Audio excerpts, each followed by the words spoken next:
tim Fiktis mungkin ada yang perlu disampaikan. Pak Iwan, monggo Pak Iwan. Baik, Assalamualaikum warahmatullahi wabarakatuh. Waalaikumsalam warahmatullahi wabarakatuh. Yang kami hormati Bapak Profesor Khairul Niam serta para peserta short course JIPS yang kami hormati. Alhamdulillah kita siang hari ini kita dapat berkumpul bersama dalam mengikuti acara terakhir daripada short course ini. Karena ini merupakan acara terakhir, saya berharap bahwa kalau memang ada pertanyaan-pertanyaan terkait dengan terkait dengan apa yang sudah Bapak Ibu dapatkan sebelumnya, Bapak bisa sampaikan di sini sehingga tidak ada lagi kekurangan ataupun pertanyaan-pertanyaan yang selanjutnya. Bapak Ibu sekalian, mungkin hari Jumat besok kita akan mengadakan penutupan, namun itu didahului oleh penyampaian daripada tim Moraref yang akan menjelaskan terkait dengan yang terkini terhadap program Moraref ini. Mungkin Bapak Ibu sekalian juga menghadapi kesulitan ataupun ada pertanyaan yang terkait dengan Moraref, Bapak bisa sampaikan waktu pas penutupan itu. Baik Bapak Ibu sekalian, kami persilakan Pak Khairul Niam untuk melanjutkan acara kita siang hari ini. Silakan Pak Khairul Niam. Baik, terima kasih Pak Kasih Publikasi yang saya hormati. Ini penyakit saya ini mengingat-ingat nama dari Pak Kasih. Ini kok menjadi ya tertulisnya sih publikasi di situ. Pak Iwan Yusuf, Pak. Pak Iwan Yusuf, Masya Allah. Ini sudah tanda-tanda nggak tahu, sudah lupa terus itu gimana. Bapak Ibu sekalian, jadi pada siang hari ini kita akan lanjutkan terlebih dahulu nanti untuk bedah jurnal. Kemudian kita akan lanjutkan dengan melihat bagaimana akses ke evaluasi diri yang ada di portal laman dari latihan dari Scopus. Nah, nanti akan lebih detail terlihat di sana apa sebenarnya yang kita perlukan, perangkat mana saja yang mesti harus dikuatkan, sehingga nanti kita akan bisa melangkah dari hasil bedah jurnal kita sesuaikan dengan form yang ada di Scopus. Nanti langkah-langkah perbaikan yang mesti harus dilakukan oleh tim jurnal bisa terlaksana dengan baik. Oke, karena itu izinkan untuk share screen saya. Yang pertama untuk bedah jurnal yang sudah ditunggu-tunggu oleh beliau Pak Mukrimin ya. Bahkan sudah nagih tadi di awal ya. Oke. Pertama yang terkait dengan ISSN, kondisi keduanya itu ISSN cetak yang ada, yang online tidak ada Pak Mukrimin. Kita cek ya. Mengapa kok begitu? Berarti ya salah ketika mengajukannya dulu. Ketika mengajukannya keduanya menjadi ISSN cetak ya.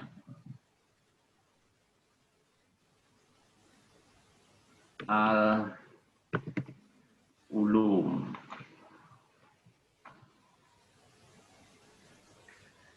Oke, di sini jelas Al-Ulum dalam kurung e-jurnal ya. Sebenarnya begini, e-jurnal di sini. Tapi ketika kita buka itu ternyata di sana keterangannya ISSN cetak di situ, media cetak. Begitu juga yang di nomor 9. Jadi ada 2, 7 dan nomor 9. Kita buka dulu di yang nomor 7 ini.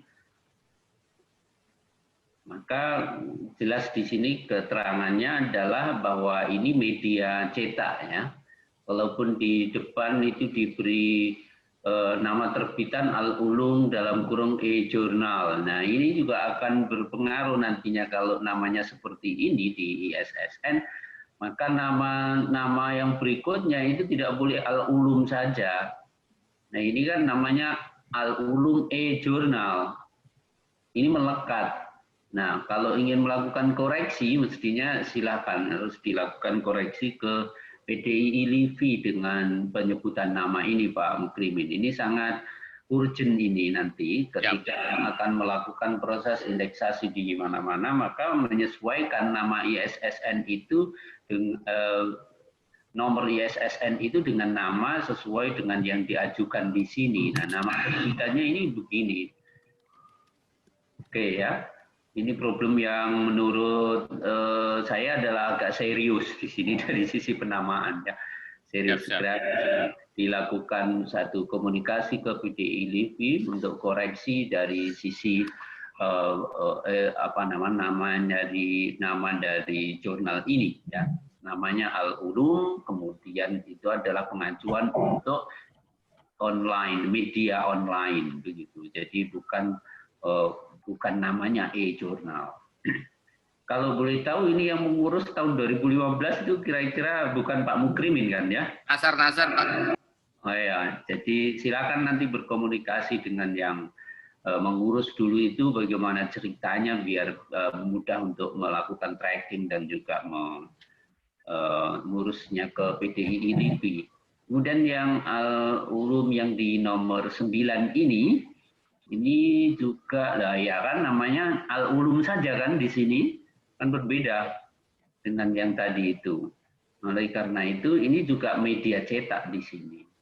Keterangan yang penting itu nomor ISSN-nya sekian, apakah itu dalam kurungnya media cetak atau media online. Nah, keduanya ini tadi menunjukkan sebagai media cetak. Itu untuk ISSN. Yang ini nampaknya di tahun ini juga mengajukan reakreditasi ya Pak Mukrimin? Ya Pak. Nah, ketika mengajukan reakreditasi dan ternyata tidak ada EISSN-nya, nanti untuk sinkronisasi di Sinta juga akan bermasalah.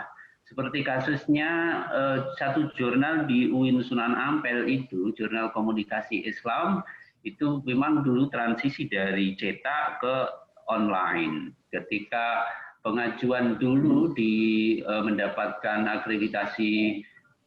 akreditasi B, itu nilai B, kemudian disinkronisasi ke model Sinta menjadi Sinta 2, itu basisnya cetak. Sehingga pada proses online jurnalnya itu juga ada banyak kelemahan-kelemahan, termasuk EISSN-nya itu lupa nggak diurus, sehingga dengan demikian maka pada pengumuman di akreditasi pada 2 bulan yang lalu ya, apa sebulan yang lalu, awal bulan ini kayaknya, pada awal bulan ini dia masuk pada kategori yang pengajuan baru karena tidak salah satu kesalahan dari pengelola sendiri yang mensubmit 4 nomor, yang kedua ketika dilakukan proses sinkronisasi tidak ditemukan EISSN-nya sehingga itu dianggap sebagai satu pengajuan baru. Jadi terakreditasi mulai dari yang diajukan dan karena kendala-kendala yang bersifat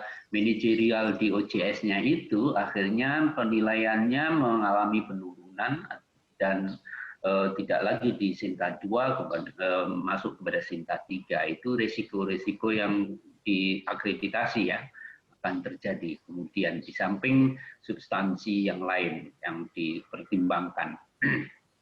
Oke. Publication ethics masih terdapat kesalahan tulis yang perlu diperbaiki kayak apa? Nah ini publication ethics yang dimunculkan di sana ternyata kita coba ini nggak bisa kalau yang ini yang Al-Ulum tadi yang terbaru.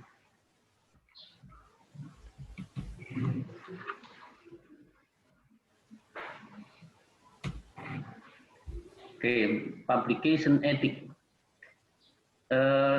Kesan saya ketika mencari publication ethic ini mudah, iya.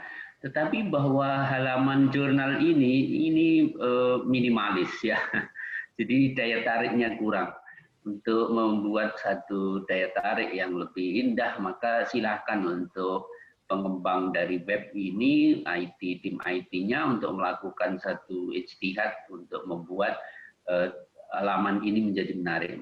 Tidak menariknya, kurang menariknya adalah ini kosong. Di bagian atas ini adalah kosong putih saja dan kemudian ya tidak ada sesuatu yang menjadi fokus untuk kemudian mengesankan oh Al-Ulum itu kayak begini ya tampilannya, eye catching-nya kurang kalau bahasa Prof. Zul itu kurang eye catching mungkin di sini ya.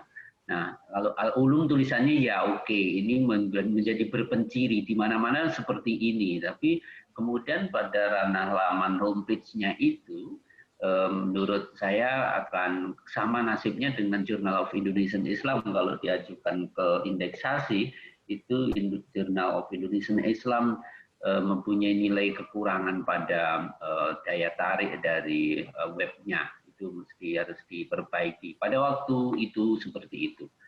Oke, publication ethic kesalahannya di mana? Nah ini coba Anda lihat ada apa ini peer review dan and the publisher dan seterusnya itu ada OP, ada simbol-simbol ini lagi ya. Jadi masih ada kesalahan yang bersifat fatal di dalam isi konten dari publication ethic ini, simbol-simbol yang semestinya tidak ada di sini. Nah ini kalau terjadi maka akan mengganggu dan tentu akan memberikan nilai buruk, pengurangan nilai minus untuk poin-poin yang terkait dengan homepage-nya. Ya. Oke, kita kembali ke bagian berikutnya dari item yang kita kritisi, kejelasan nama publisher di deskripsi jurnal. Pada halaman home tidak ada keterangan publisher, tapi tersembunyi ada di bawah about the journal. Ini yang perlu dilakukan perubahan lagi ya. Kalau kita lihat di home, kita klik home ini, adanya adalah informasi tentang current issue. Jadi bukan home yang mendeskripsikan apa jurnal ini diterbitkan oleh siapa, bagaimana posisinya, dan seterusnya. Itu tidak ada, langsung kepada current issue ketika kita klik home itu. Publisher itu biasanya di samping di deskripsi di atas, itu juga ada di bagian bawah di sini. Published by itu. Jadi semestinya demikian. Kita bisa temukan informasinya justru ada di bawah about the journal. Ketika diklik maka akan tampil ini Al-Ulum, ini print, ISSN-nya nomor ini, ISSN-nya nomor ini, yang tadi ternyata ini keduanya adalah print ISSN. Ada kesalahan di situ. Kemudian ada is a bid annually peer review dan seterusnya, published by, baru ada. Ini yang menunjukkan deskripsi tentang lembaga penerbit dari Al-Ulum ini. Ini ada di bagian bulk ya. Mestinya taruh di bagian home. Dan juga dibuat di bagian bawah di sini ada ini kan semacam footer ya. Setiap footer ini ada Al-Ulum, ini published by dan seterusnya. Kemudian HTTP www ini alamatnya, itu under license under Creative Commons dan seterusnya itu silahkan. Ada keterangan published by juga. Pak Mukrimin, ada siap. Klarifikasi? Itu kemarin yang tentang yang webnya itu, Prof. Kemarin kan ini apa namanya itu ada masukannya dari Pak Zaki bahwa ini sertifikatnya jangan taruh di situ. Jadi makanya admin ini Jadi Iya, itu iya. mencoba ini saya bilang coba lihat ininya JIS karena pertanyaan seperti yang disampaikan tadi itu tentang home itu begitu diklik home itu berisi deskripsi tentang Al-Ulum misalnya. Nah, itu sebetulnya si adminnya ini si Nasar ini belum taruh di di ini di home-nya itu tadi tentang kejelasan nama publisher-nya itu. Insyaallah selesai short course kami akan rampungkan terutama yang mukanya ini, Prof. Ya, silakan. Oke, selanjutnya ya, bagian editor, Dewan Editor. International Editor perlu diperbaiki dan diupdate dari sisi afiliasi institusinya ya, yang aktual. Ya. Terdapat ketidaksesuaian, misalnya Saifuddin Zuhri itu sudah pulang, sudah lama itu di Indonesia. Tapi di situ masih tertulis, masih di BGSCM yang ada di Berlin itu ya, Gesellschaft Berliner Gesellschaft für Social Science and Islamic Studies atau apa itu. Jadi itu tidak aktual, tidak aktual. Kemudian semua editor ternyata berasal dari Indonesia. Ada yang sedang tugas belajar di luar negeri sehingga menggunakan afiliasi lembaga luar negeri. Iya boleh, tetapi bahwa untuk meyakinkan kepada dunia internasional mestinya juga memerlukan nama-nama orang-orang yang betul-betul dia itu adalah orang yang berasal dari area geografis yang diverse, yang beraneka macam. Jadi bukan hanya dari afiliasi lembaga pada saat tertentu, tetapi memang dia berasal dari luar negeri dan berafiliasi di lembaga yang luar negeri. Itu yang lebih meyakinkan. Ya. Jadi ya memang sah-sah saja, tetapi bahwa itu kan bersifat temporary mereka, tidak bersifat permanen. Untuk itu mohon untuk diperbaiki. Kemudian yang di reviewers juga sedemikian, semua berasal dari Indonesia. Dan ada yang sedang bertugas di luar, itu yang kemudian ditampilkan. Kita coba lihat seperti apa sebenarnya untuk item pada reviewers itu. Anda di reviewers oke, yang editorial team ada di atas ya, kemudian reviewersnya ada di kanan di bawah. Nah ini kan editors ini semuanya dari Indonesia, ini juga memerlukan mereka yang berada dari luar negeri, kemudian international editors itu juga, nah ini kan maksud saya Saifuddin Zuhri ini yang berasal dari Berlin Graduate School Muslim Societies and Cultures itu. Ini inisiasinya adalah profesor pembimbing saya, Profesor Gudrun Kramer ya. Tapi saat ini sudah pimpinannya sudah berganti pada orang lain.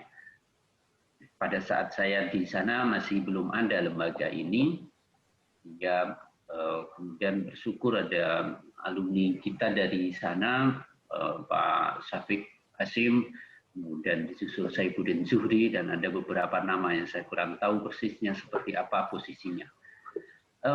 Oke, jadi kayak nama Pak Ahmad Muzaki ini, Universitas Islam Negeri Surabaya. Nah ini kayak UNESA saja nanti, Sunan Ampelnya tidak ada. Ya. Kalau yang lain ada Syarif Qasim State Islamic University. Nah ini mesti harus dilakukan penyeragaman ya. Kalau namanya diterjemahkan semua dalam bahasa Inggris, silahkan diterjemahkan. Ya, kalau untuk memberikan kesan internasional. Tapi kalau enggak ya silahkan dibuat enggak semuanya.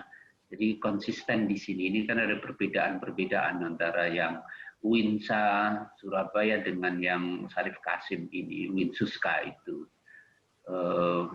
Ya, jadi ini ada dari Malaysia betul, Brunei Darussalam iya, tapi masih dirumpun di bahasa Melayu kan di Asia Tenggara. Jadi belum mewakili dari yang disebut dengan diversity in geographical background of the authors itu, of the editors ya. Oke, nanti tolong untuk diperbaiki pada wilayah untuk menunjukkan level internasionalnya, iya sudah ada tautan ataupun informasi tentang CV dalam bentuk ID Scopus, kemudian linknya juga tautannya di nama juga bisa dibuktikan bahwa mereka itu mempunyai laman ataupun info yang ada di dalam ID Scopus yang lebih detail. Reviewers juga demikian ya. Reviewersnya ini banyak sekali, tapi ya itu tadi dari belahan Indonesia saja. Kalaupun tahu ada dari New Zealand, ini memang beliau ini menetap di New Zealand ya? Ya, Pak Prof. Farid ngajar di Korea. Itu dari mana dia, beliau itu? Dulu di ini sempat di apa namanya sama-sama Pak Nasruddin Umar di Jakarta. Terus sekarang di Victoria, istrinya mestinya kemarin dia sudah masukin juga istrinya di ANU ini, Australian National University, tapi belum dapat konfirmasi dari dia. Ya, tapi Pak Farid tinggal di sana. Udah associate professor di apa namanya di sekolah kayak Muslim pusat center of apa begitu di Wellington sana. Jadi ini kelihatannya administratif ya, tetapi bahwa inilah yang mesti harus ditunjukkan bahwa editor itu mempunyai kapasitas dan kata kuncinya adalah menunjukkan convincing editorial board itu. Ya, jadi ya harus dipenuhi dan silakan untuk branding ke jurnal-jurnal yang sudah eksis, yang sudah terindeks di Scopus. Bagaimana cara untuk menyajikan, ada yang dengan gelar, ada yang dengan gelar profesornya, dan ada yang tidak. Nah, silakan saja mengikuti platform yang mana, silakan asal konsisten. Kalau diberi ya diberi semua, kalau enggak ya enggak semua. Tapi kalau mengikuti gayanya Pak Is tadi yang di PCREC, maka pakai reviewers, kemudian International Editorial Board itu juga ditunjukkan dengan adanya gelar-gelar serta ID Scopus ataupun yang lain itu tadi. Ya. Boleh sedikit ini? Silakan. Tentang International Editor ini di apa namanya di buku yang di ini yang punya Scopus itu. Di situ diterangkan misalnya boleh boleh pakai orang lokal tetapi itu terrekognisi secara global. Contoh kasus misalnya apakah misalnya sah-sah saja saya taruh misalnya Pak Musaki di sini, dia orang lokal, orang Indonesia, tetapi misalnya karena argumen kami ini Pak Musaki misalnya dia sudah berrekognisi global. Kira-kira bagaimana itu, Pak? Iya, boleh. Yang penting adalah komposisinya, Pak. Komposisinya. Jadi tidak dominan yang begitu. Tapi memerlukan pembuktian bahwa jurnal ini disebut kalau bahasa kita kan internasional berreputasi, bahwa dia itu recognized internationally ataupun globally, itu kan menjadi salah satu indikatornya itu diantaranya adalah bahwa dewan editornya, dewan penyuntingnya itu berasal dari berbagai negara. Itu poinnya. Nah, ketika berasal dari berbagai negara itu menunjukkan bahwa memang jurnal tersebut adalah jurnal yang berada pada level internasional. Bukan berarti tidak boleh tadi yang model seperti itu, iya boleh, tetapi kan harus ada komposisi yang apik ya, yang sesuai antara yang lokal tapi dia adalah juga orang lokal yang mengglobal, tapi juga orang global yang bisa kita pakai di jurnal kita, itu mesti perlu. Berikutnya bagian yang review lista besar sudah, statistik pengunjung ada, kemudian author guideline ada, bersifat general, perlu lebih didetailkan, saya tidak perlu menjabarkan itu ya. Kemudian pengindeks di tautan ke profil jurnal tidak ada, Pak. Ya. Cek daftar pengindeks dan tautan ke profil jurnal di pengindeks tersebut. Ya. Jadi kita lihat, kayak apa sih? Ini kok belum ada itu?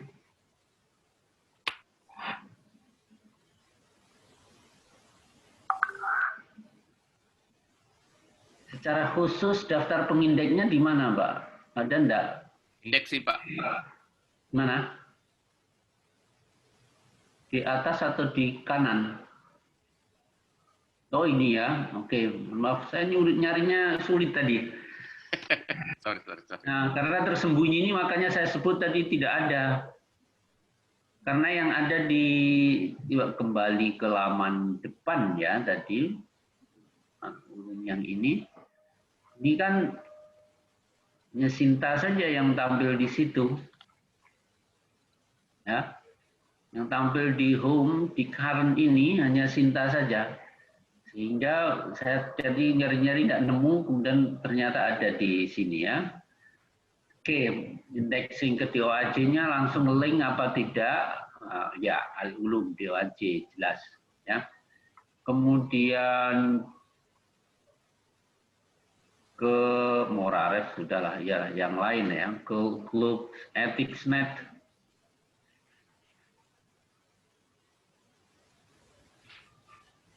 Artinya bahwa setiap link menu yang ada di sana itu mesti harus nge-link secara connect secara konkret kepada laman dan nama jurnal yang ada itu. Nah ini nampaknya masih harus mencari, ini belum langsung kepada laman jurnal Al-Ulum itu ya, harus mencari dulu di sini. Ini yang perlu diperbaiki.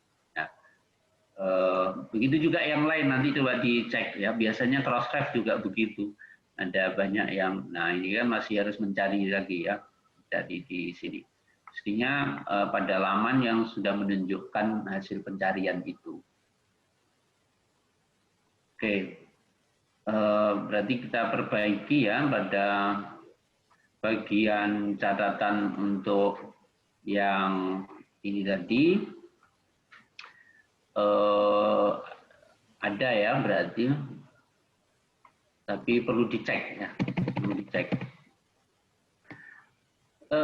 Regularitas terbitnya, iya terbit reguler. Kalau boleh tahu dari tahun berapa itu sebenarnya? 2010 Pak.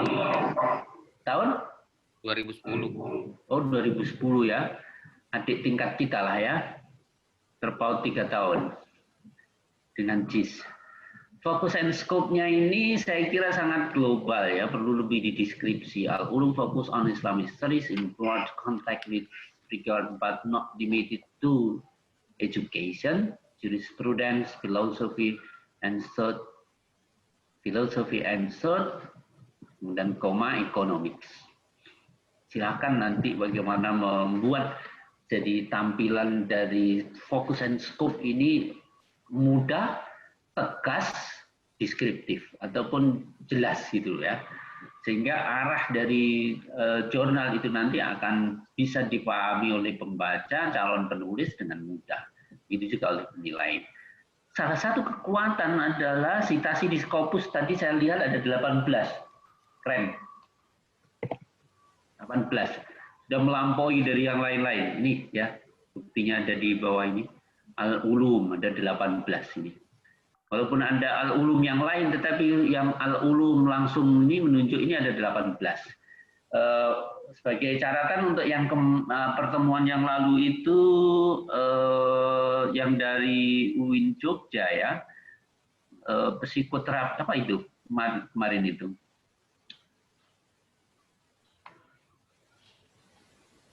Prophetic Journal.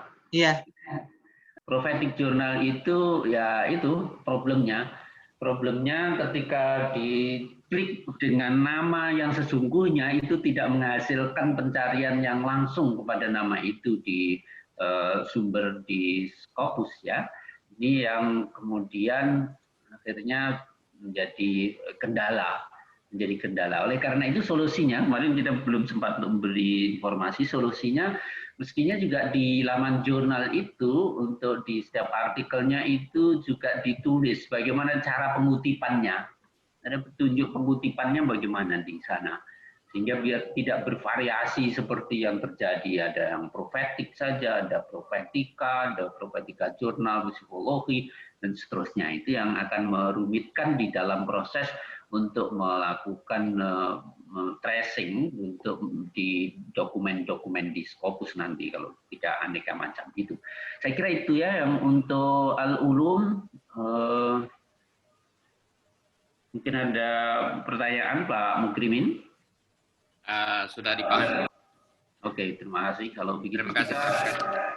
kita lanjutkan ke nomor 15 dari Bandung. Jurnal JPIB, Jurnal Psikologi Islam dan Budaya. Ada yang mewakili di ruangan Zoom ini? Prof. JPIB, Ila, NH, Ferry, Indra Irawan, ada ya? Hadir, Prof. Iya. Baik. Kalau hadir kita teruskan, kalau nggak hadir tidak perlu kita teruskan, gitu. Hadir. Oke. Hadir, JPIB Prof. ini relatif muda, baru tahun 2018 kan ya terbitnya. Dan oleh karena itu banyak catatan yang ada di sini ya. Pertama, ISSN-nya sesuai, oke, nggak ada masalah. Etika publikasinya memakai yang kita sebut di pembahasan tentang publication ethic pada minggu yang lalu, menggunakan regulasi dari PKLIPI nomor 5 tahun 2014 ya. Tapi di sana dicantumkan secara umum saja, tidak menyangkut poin-poin item-item penting yang mengatur berbagai macam posisi yang ada di sana. Tapi kalau ingin ke internasional, pakailah yang platform publication ethic yang internasional ya. Yang di sana adalah KOPE. Karena kalau yang platform yang dari PKLIPI itu kalau dirujuk dibuka kan pakai bahasa Indonesia di situ ya. Dan itu pun belum merupakan satu lembaga yang dimunculkan sebagai lembaga etika publikasi yang permanen itu hanya sebagai peraturannya, hanya peraturan. Tetapi kalau yang KOPE itu di samping sebagai satu komunitas bersama itu juga sudah melembaga secara internasional sehingga mudah untuk dijadikan sebagai standar dalam best practice pemakaian di dalam publication ethics ini ya. Saran saya begitu ya untuk dialihkan ke sana. Kemudian yang kejelasan nama publisher ada di deskripsi dan juga di bagian bawah juga ada ya. Di deskripsi atas di bagian atas saja ternyata tidak di bagian bawah. Kita coba lihat seperti apa sebenarnya untuk jurnal JPIB ini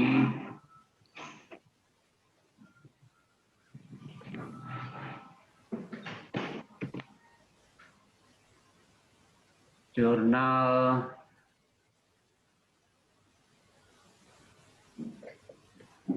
psikologi dan budaya.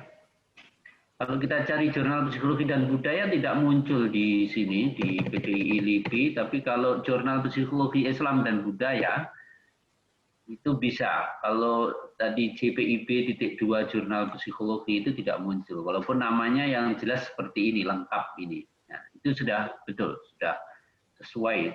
Tapi kenapa kok ketika dicari di laman ISSN-nya di PDI LIPI kok malah nggak muncul ketika ada nama singkatan JPIB itu?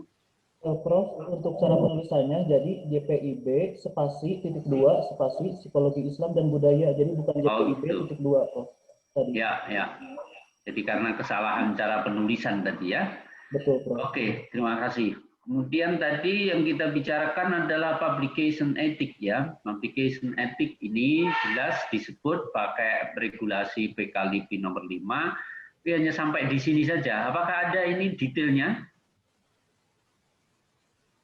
Belum ada. Link ke detailnya ada apa tidak? Belum ada, Prof. Kalau tidak ada kan karena ini hanya mengatur siapa yang mengatur jurnal manager duties and responsibility saja. Jadi belum mengatur kepada author, belum mengatur kalau ada conflict of interest dan seterusnya. Di sini tidak disebut, Mas Yan. Ya. Oke, jadi dengan demikian maka lebih aman kalau mengacu kepada KOPE ya, publication ethic yang ada di KOPE.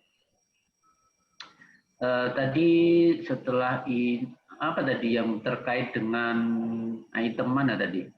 Yang terakhir kita beri catatan outer guideline ya, kemudian oh ya, yang terkait dengan deskripsi publik yang lembaga penerbitnya. Di sini jelas published by ya, sudah jelas di sini by the faculty of psychology. Yang di bagian di bawah tidak ada, hanya ada di bagian deskripsi di atas ini. Nanti kalau mau lebih informatif di bagian bawah di footer setiap halaman juga dikasih dari lembaga penerbitnya ya. Kemudian berikutnya pada item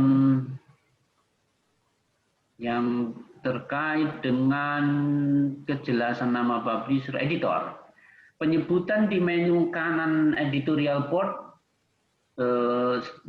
maksud saya dari istilah penyebutan di menunya ya, di bagian kanan itu dengan editorial board, sedangkan pada bagian isi itu editorial team. Nah ini terjadi perbedaan. Nggak akan buat secara konsisten ya, kalau editorial team, editorial team. Di dalam editorial team ada editorial board. Itu mestinya. Kemudian susunan jabatannya hanya ada 2, editor in chief sama editorial board. Yang lebih dilengkapi. Lihat dan contoh jurnal yang sudah established, sudah yang mapan, maka bagaimana menampilkan jabatan-jabatan di editor itu, apa saja jabatannya, kemudian mengisinya seperti apa. Itu contoh jurnal yang sudah established ya, yang sudah mapan. Lihat susunan pada jurnal yang sudah umum yang terindeks di Scopus. Kemudian susunan dari nama-namanya perlu ditambah dan dilengkapi. Cukup sederhana kalau kita lihat pada aspek editorial team ini, ketika kita klik di editorial board ini maksud saya, bunyinya begitu, tapi di sini kan editorial team kan. Nah, jadi ada perbedaan, ada editor in chief dan editorial board saja yang ada, yang lain-lain tidak ada. Nah, nanti kan yang bekerja itu berarti hanya Pak Ruslani Marliani saja. Hanya ini, mohon maaf, ini Ruslani Marliani ini perempuan ya? Iya. Oh, mohon maaf. Jadi kayaknya yang bekerja hanya ini aja nanti. Nah, yang lain-lain ini kan tidak menunjukkan sebagai orang yang menangani secara langsung keseharian dari jurnal ini. Karena itu ini terlalu minim dari susunan editornya. Silakan untuk ditambahi dan diperbaiki. Reviewersnya ada ya, banyak. Dari mana ini? Dari Indonesia. Luar Indonesia ada apa enggak? Tidak ada nampaknya ya. Nah, oleh karena itu ini juga harus ditunjukkan bahwa reviewers itu dari belahan negara yang berbeda.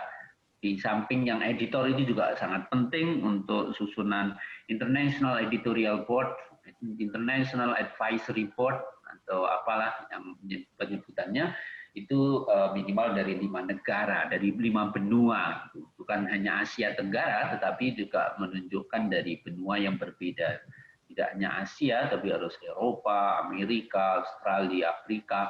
Itu juga disebut ada beberapa negara yang mewakili di International Editorial Board. Kemudian kembali ke bagian berikutnya, review itu profil di Google tidak ada. Kemudian author guideline apakah lengkap? Ya ada, lengkap. Masih perlu didetailkan, ya lengkap tapi masih perlu didetailkan. Kemudian daftar pengindeks dan tautannya hanya ada 5 pengindeks yang ke Crossref belum connect juga. Kemudian regularitas terbit reguler dari tahun 2018. Coba kita cek semuanya.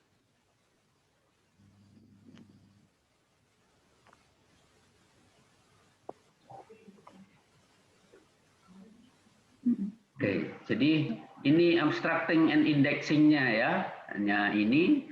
Mestinya juga kalau mau ke Scopus itu yang lembaga pengindeks yang kelas apa ya, istilahnya adalah kelas yang rendah kemudian menengah baru ke yang tinggi. Nah, yang menengah itu ada di DOAJ, itu mesti juga harus dilakukan pengurusan. Dan kemudian yang lebih penting pula adalah bahwa masing-masing ini tautannya bisa nge-link ya. Ketika menunya di situ, ikonnya di situ. Nah, ini kan masih mencari ya, search metadata dari yang ini dari dari ISSN yang di jurnal ini.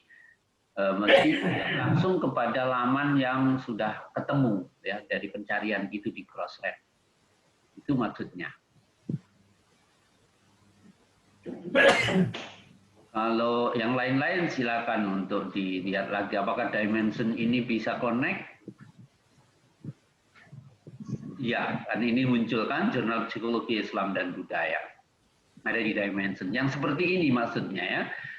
Link-link ikon dari lembaga pengindeks itu ketika diklik munculnya langsung kepada hasil dari pencariannya.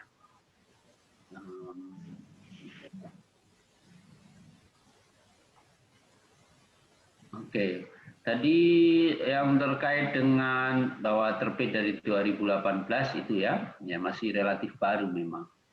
Silakan untuk dilakukan perbaikan pada wilayah yang kita informasikan masih ada kelemahannya.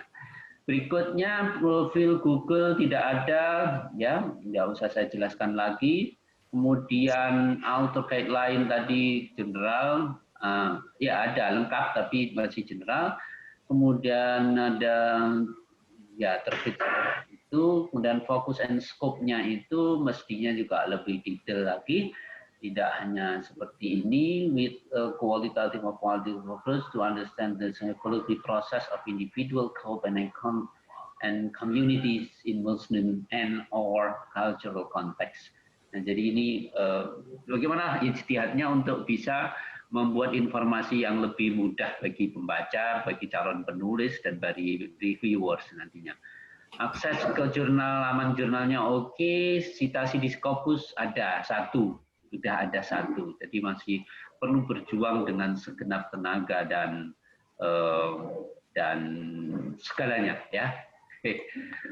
Saya kira itu ya, mungkin ada yang disampaikan dari jurnal psikologi dan budaya, psikologi Islam dan budaya.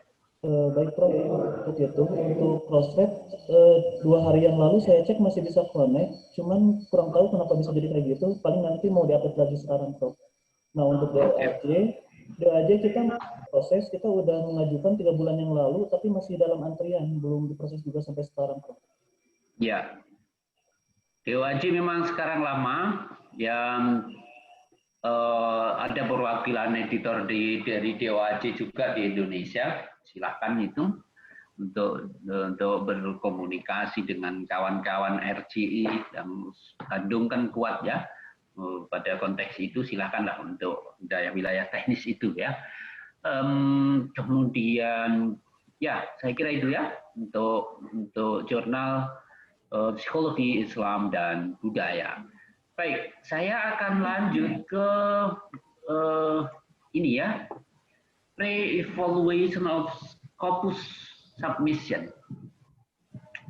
Untuk melihat bagaimana sih sebenarnya untuk submisi di Scopus itu, kita akan buka linknya sudah saya kirim di grup ya, silahkan kalau sambil ngecek di masing-masing laptopnya atau di HP-nya untuk melihat item per item ini. Jadi laman ini diperuntukkan memang untuk melakukan penilaian terhadap kemungkinan potensi dari jurnal yang kita kelola itu kalau dilakukan indeksasi itu mendapat nilai seberapa. Tapi ini masih dalam kaitannya dengan latihan ataupun dari apa ya, coba-coba masih ya. Silakan pakai link ini. Tetapi kalau memang Anda sudah yakin, maka if your title is ready for submission and evaluation by JSAB, please complete this form yang di sini ini, link yang ini yang akan dimintakan ya. Tapi kalau untuk evaluasi diri melihat sejauh mana kesiapan ataupun potensinya, silahkan untuk dicermati dan diisi latihan yang ada di laman yang ini ya, link yang kita berikan ini. Field market with string mandatory, jadi yang ada tanda bintang harus diisi. Journal title, you are considered to suggest to Scopus in Roman script ya. Nama jurnal title di sini bukan artikel ya, ini nama jurnalnya. Nah, Al-Ulum itu tadi punya problem ya, ketika ISSN-nya Al-Ulum dalam kurung e-journal. Nah, itu juga harus lengkap, mestinya sesuai dengan nama yang ada di dalam ISSN itu. Disilakan untuk dituliskan ya. Karena nama itu sudah pemberian, artinya kita sudah tinggal melanjutkan saja, maka ya silakan. Daripada membuat nama yang baru, kemudian mengurus ISSN yang baru, kan berarti ya berproses masih beberapa tahun lagi untuk bisa submit. Nah, tapi kalau memang dari awal, dari sekarang ini, belajar dari Scopus ini, kemudian ada iktikat, ada keinginan untuk mendesain, membuat jurnal yang relatif baru, maka silahkan nama itu yang menggambarkan cakupan keilmuan ya. Yang menggambarkan cakupan keilmuan yang dinaungi. Namanya itu.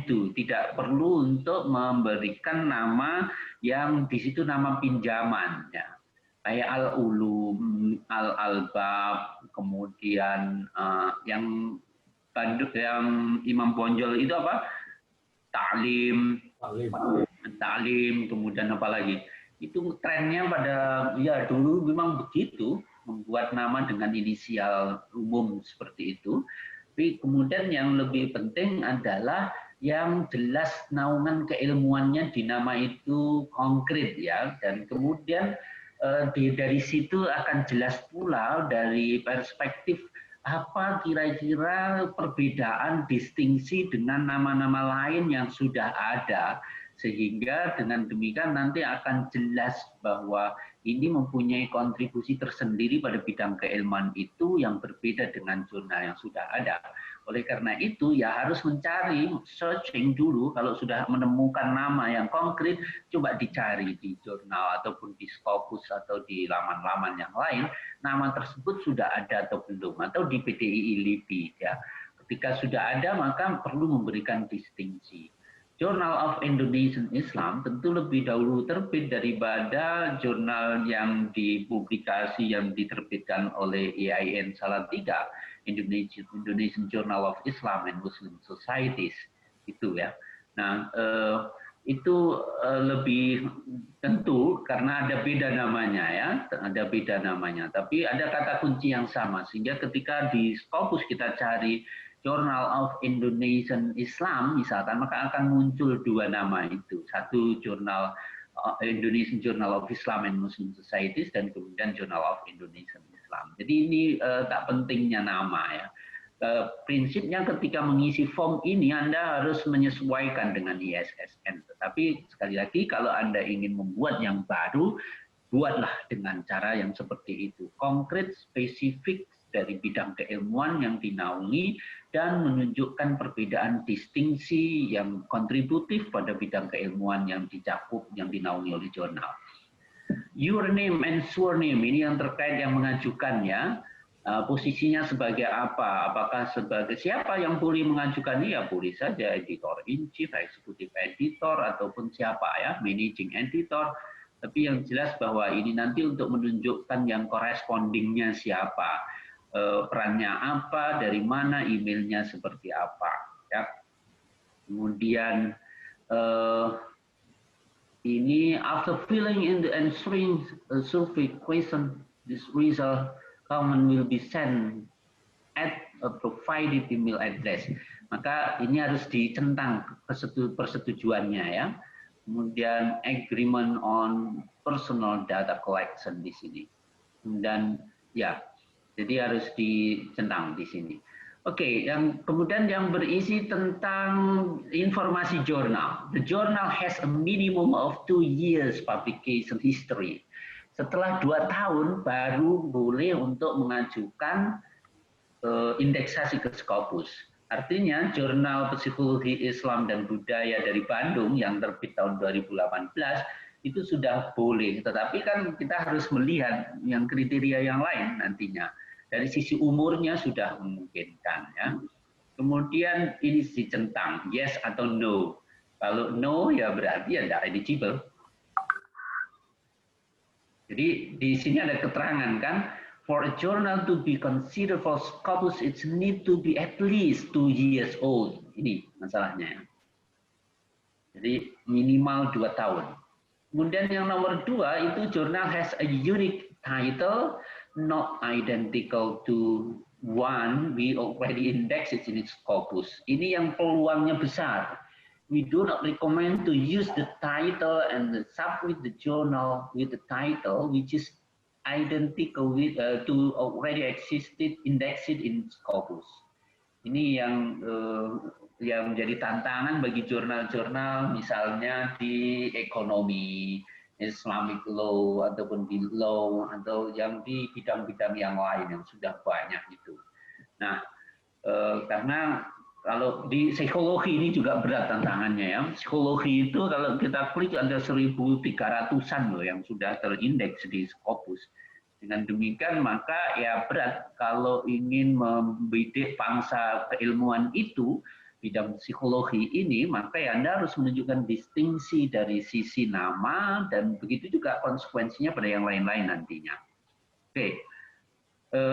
The journal is peer reviewed. Ini harus ada pernyataan di lembaga jurnal ya, policy-nya ya, bahwa itu peer review. Ya. Jadi di sini harus ada all journal must have a peer review system. Ada sistemnya jelas di statement about the journal ataupun yang terkait dengan itu, maka di sana ada informasi tegas bagaimana proses review. You cannot find additional information on peer review on our website. Bagaimana pengaturan peer review-nya silahkan untuk dibaca, diklik di link ini ya. Ini silahkan untuk diklik yes atau no. Nah, kalau no ya berarti peluangnya tidak ada. Abstract, title, and keyword are in English, author in Roman script. Ini yang sudah dari awal minimum kriteria itu abstrak, judul artikel, ya, kemudian keyword itu dalam bahasa Inggris, kemudian author in Roman script juga, ya, jangan ditulis dengan huruf Hana Coroko misalkan, atau huruf Arab. Yang kemudian referen are presented in Roman script juga, referen itu masuk kriteria minimum terlebih dahulu harus dicek. Referennya juga dalam Roman script. Bagaimana kalau referennya dari Islamic Studies itu kan banyak yang dari bahasa Arab ya, ya ditransliterasi di sana. Journal is published regularly and per publishing schedule which available at the journal website. Jadi terbit reguler, kapan terbitnya itu ada informasinya di website. Nah ini ada keterangan, ada banyak tentang bagaimana berkaitan dengan regularitas terbit itu. Should have a set a date of publication that must be respected, gitu ya. Untuk melihat apakah jurnal tersebut terbit tepat waktu apa tidak, itu kan dari statement yang ada di dalam home journal itu, deskripsinya terbit berapa kali setahun, terbit pada bulan apa, gitu. Nah, nanti kalau terjadi delay, maka delaynya seperti apa itu yang secara informal itu ditolerir oleh Scopus itu sekali satu nomor gitu ya. Kalau sekali 1 tahun 2 nomor berarti ya 6 bulan itu. Ya. Kemudian journal published 2 issue per year, 1 issue in May and 1 issue in October, itu contohnya. With a certain number of 15 article per issue. Nah, ini the first 15 accepted paper will be published in October issue dan seterusnya. Ya. Ini jadi harus jelas berapa artikel yang diterbitkan. Ini tegas dan apa namanya plus minusnya sih 5% itu ya, antara 15 itu berkurang menjadi hanya 14 ya, kemudian tambah menjadi 16 gitu. Ya. Mestinya sedemikian itu. regularitas terbit harus dijaga. Ketika tidak reguler terbitnya, ada satu nomor itu yang tidak terbit, misalkan kasusnya Adin tahun 2020 belum ada, nah di sini juga belum bisa untuk mengajukannya. Kemudian ethics and malpractice statement is available in English at the journal website. Ini juga ya, mengikuti KOPE ini, Consist Guide in KOPE, websitenya ini silakan untuk diadopsi.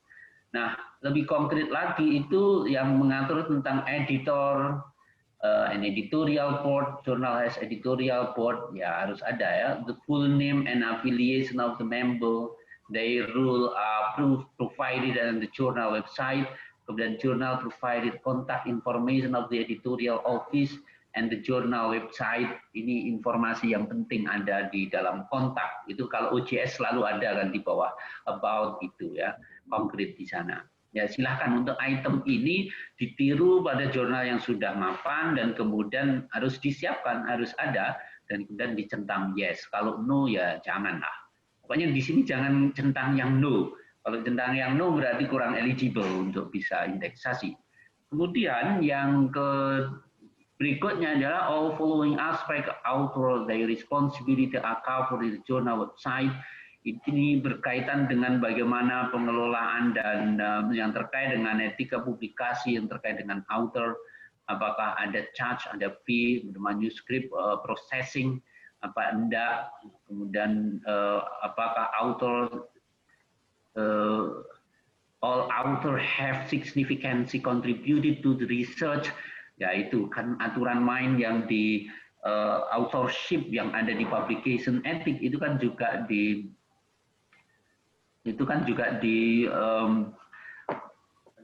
diatur ya, sehingga dengan demikian maka kita hanya menampilkan author-author yang memang dia mempunyai kontribusi secara konkret ya. All author are obliged to provide reflection or correction of mistake in the case of detection. Nah ini berkait dengan item-item yang ada di dalam publication ethic and malpractice ya. Ketika itu harus detail. Ini banyak sekali ya. Oleh karena itu yang masih umum tadi, oke lah silahkan umum, tapi ada statement mengikuti best practice-nya mana. Jurnal Psikologi Islam dan Budaya tadi kan mengikuti yang ada di PK LIPI nomor 5 tahun 2014. Namun demikian kan kalau kita klik ke situ kita masuk kesulitan untuk bisa tracing yang ini, detail-detail ini. Yang mudah adalah ketika mengikuti pola KOPE, dan di KOPE yang diatur itu detail-detail seperti ini. Nah, kemudian listed below publication ethic aspect are presented at journal website. Publisher itu apa yang dilakukan, kemudian in the event of the journal publisher editorial made aware of litigation research misconduct itu seperti apa nantinya. Nih silahkan. Intinya adalah bahwa ini kita juga harus mengklik yang yes, tapi tidak hanya masalah ngeklik, juga harus dimunculkan di aturannya yang ada di laman jurnal kita. Copyright, licensing, information is clearly described in the journal website. Itu yes, itu tapi jenisnya seperti apa saya tidak begitu paham detailnya. Apa CCB bedanya dengan yang lain-lain itu seperti apa? Itu tolong untuk dipelajari lebih lanjut. Tetapi bahwa itu ada copyright and licensing information ya. Di laman-laman OJS biasanya sudah ada itu juga. Subscription fee itu juga mesti subscription fee or fee per view fee are clearly stated on the journal website.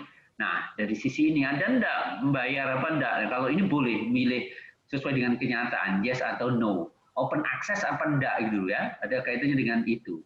Journal plan for electronic backup preventing access of the journal content and even journal in the longer publication access of arsip. Ya, jadi yang berkaitan dengan bagaimana data penyimpanan data arsipnya kalau terjadi segala sesuatu itu mesti harus dilakukan ya.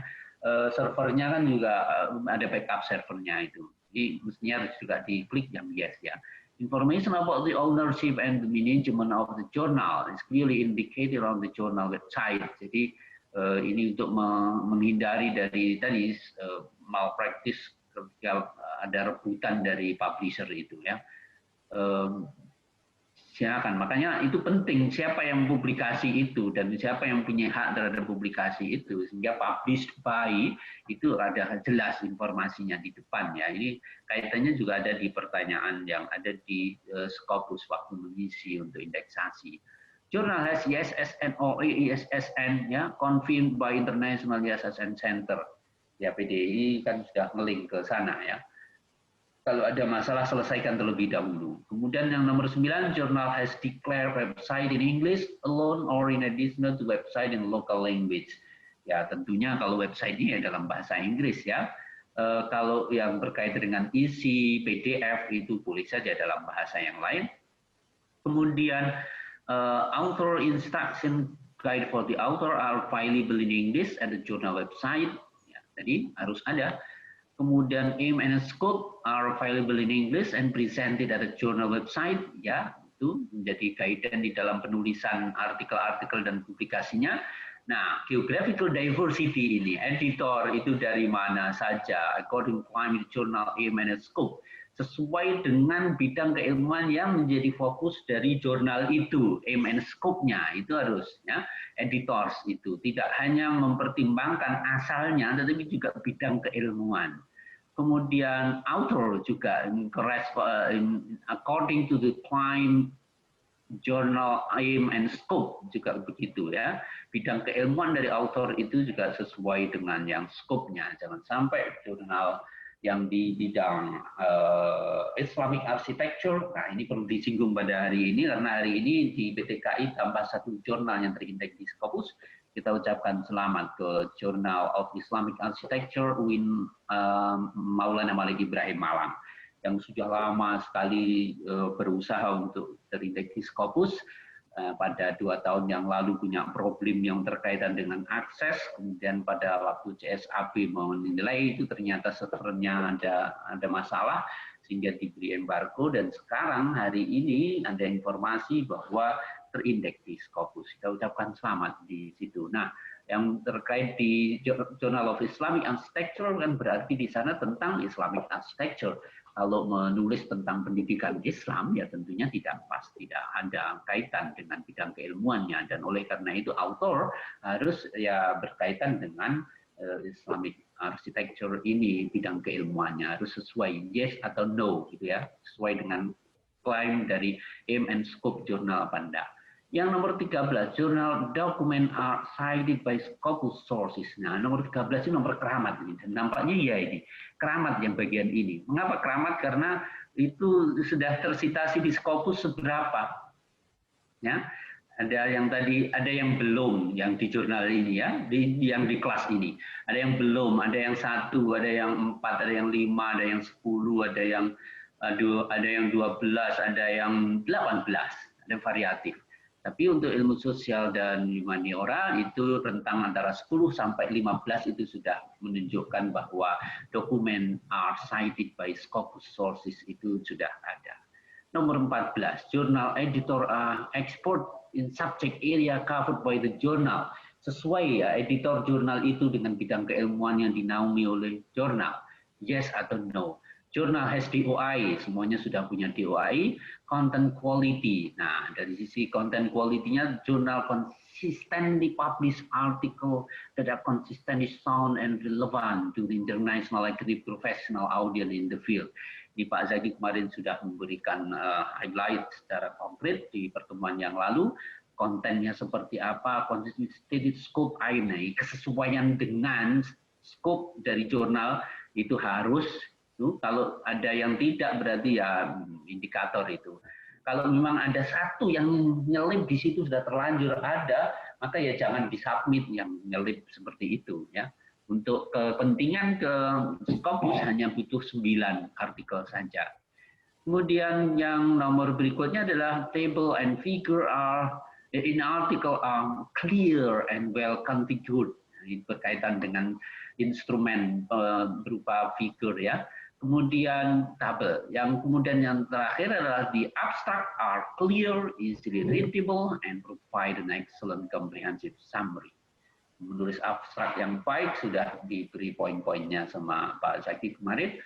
Minggu lalu. Ketika ini sudah yes semuanya, silahkan submit. Nanti akan ada nilai seperti apa. Tapi bahwa informasi nilai yang ada di dalam form latihan ini tidak menjamin, ada keterangan di sini loh ya, di atas, bahwa the pre-evaluation shall also not be liable for the final result of the full journal evaluation. Jadi ini tidak menjamin bahwa ini adalah akan meloloskan kepada bagaimana CSKB nanti, Content Selection and Advice Report, untuk menilai nanti. Kalau itu tidak jaminan. Tapi ini adalah hanya untuk memberikan penilaian diri di awal sejauh mana kesiapan kita, jurnal yang mau disubmit dengan item-item yang diinginkan oleh Scopus. Saya kira begitu ya, nanti tanya jawabnya setelah sesi Pak Zaki, yang semoga Pak Zaki sudah hadir di ruangan kita. Oh ya, sudah. Baik. Pak Zaki, saya persilakan waktu untuk jaringan. Baik, terima kasih Pak Nam. Assalamualaikum warahmatullahi wabarakatuh. Selamat siang Bapak. Waalaikumsalam. Oh, ada Pak Kusmana ini. Lama cari-cari. Selalu ada. Lama dicari-cari Pak Nem nongol juga. Bapak Ibu sekalian, mungkin karena sempitnya waktu untuk membahas semuanya, saya mungkin akan melakukan review terlebih dahulu, sambil nanti kita lihat sampai sejauh mana bisa tercover jurnal yang belum. Selain Bapak sekalian, selain materi yang kita diskusikan selama ini, dan yang terakhir kemarin, nanti kita review lagi, slide saya yang terakhir. Selain kita bicara soal satu, tentang selalu yang kita sebut-sebut soal distingsi, ini yang di berbagai jurnal selalu tadi Pak Niam juga menjelaskan sangat baik sekali. Oh iya, saya mohon izin, saya tetap menggunakan masker karena saya berada di kampus di Surabaya. Jadi mohon izin Bapak Ibu sekalian. Pertama, selain persoalan distingsi yang selalu hampir tiap waktu Pak Niam menjelaskan dan mengingatkan kepada kita semua, yang nanti berujung kepada isu tentang novelty, kemudian bergerak lagi ke isu tentang relevance, ada dua isu lagi yang menurut saya penting untuk menjadi catatan kita bersama. Pertama adalah isu tentang engagement. Ini sebetulnya sudah mulai kita bahas dari sebelumnya. Engagement itu bagaimana kemudian pembaca merasa engage dengan materi yang ditulis oleh artikel itu, di artikel itu. Gitu. Nah, bagaimana kemudian membahas tentang cooperative learning di Bukit Tinggi, tapi pembaca, karena ini soal readership yang berkali-kali kita diskusikan adalah international readers, maka bagaimana pembaca itu caranya bisa merasa engage gitu ya dengan apa yang ditulis di artikel itu. Nah, karena itu cara untuk menyelesaikan problem itu Bapak Ibu sekalian adalah kita pastikan ketika menyeleksi artikel itu, satu caranya adalah engaging the material dengan theoretical mapping. Jadi ada nggak yang bersangkutan itu mengkaitkan materi yang dibahas di lokal yang kecil itu dengan perdebatan teori, dengan mapping teori yang selama ini terjadi. Minggu lalu kita, Senin lalu kita juga bicara bagaimana kemudian kasus yang terjadi di dalam antropologi gitu ya. Dan nanti ada juga jurnal psikologi Islam dan budaya. Nanti saya akan membahas soal itu. Bagaimana membahas tentang konsep bingah. Saya nggak tahu bahasa Sunda. Bingah itu kira-kira kalau dalam bahasa Jawa itu bahagia lah ya. Lalu tapi dipakai konsep yang teori yang dipakai oleh artikel itu, ada teori orang asing tapi dipakai untuk melihat bagaimanakah kemudian kebahagiaan itu ada dan bisa diukur di masyarakat Sunda. Nanti kita akan bahas soal itu. Tetapi problemnya adalah Bapak sekalian, dari sekian jurnal, artikel yang berserakan di sekian jurnal, kesan saya adalah seakan-akan materi itu berdiri sendiri dari artikel-artikel serupa yang lain, materi-materi serupa yang lain, yang kira-kira antara gagasan, argumen, kurang lebih serupa, tetapi kemudian kita gagal mengkomunikasikan materi itu kepada pembaca yang lebih luas, sehingga pembaca tidak merasa engage gitu ya, tidak merasa apa namanya, dia nggak ngomongin saya kok gitu. Harusnya adalah bagaimana artikel itu mengirim pesan, kamu harus baca ini karena ini juga ngomongin kamu gitu. Ini juga ngomongin kalian, ini juga ngomongin kita gitu. Nah itu yang penting Bapak sekalian. Jadi cara pertama harus kita perkuat bersama-sama adalah mengkaitkan antara materi yang sangat lokal itu dengan kajian, dengan mapping perdebatan teori yang lama ada dan banyak di tempat lain. Karena itu penting. Yang selalu diingatkan kita oleh banyak orang itu adalah soal the global perspective, the global picture. Itu satu. Yang kedua, Bapak Ibu sekalian, memang bahasa Inggris bukan bahasa kita, effort yang harus kita berikan memang harus tinggi, tetapi dari sekian banyak jurnal, problem yang kemarin disebut oleh Geolasi Martin dengan istilah common mistakes, kesalahan-kesalahan umum, kesalahan lumrah yang dilakukan oleh banyak jurnal di kita adalah persoalan kepengemasan bahasa Inggris. Nanti saya akan tunjukkan Bapak Ibu sekalian, pengemasan bahasa Inggris. Karena menjelaskan atau mengungkapkan sebuah ekspresi dalam bahasa Indonesia, ketika di-convert ke dalam bahasa Inggris, itu tidak otomatis semudah menerjemahkan secara literal gitu ya. Tidak sekedar itu. Nah, faktanya kemudian Pak Niam, Bapak Ibu sekalian, ternyata problem di kita ini justru masalah terjadi karena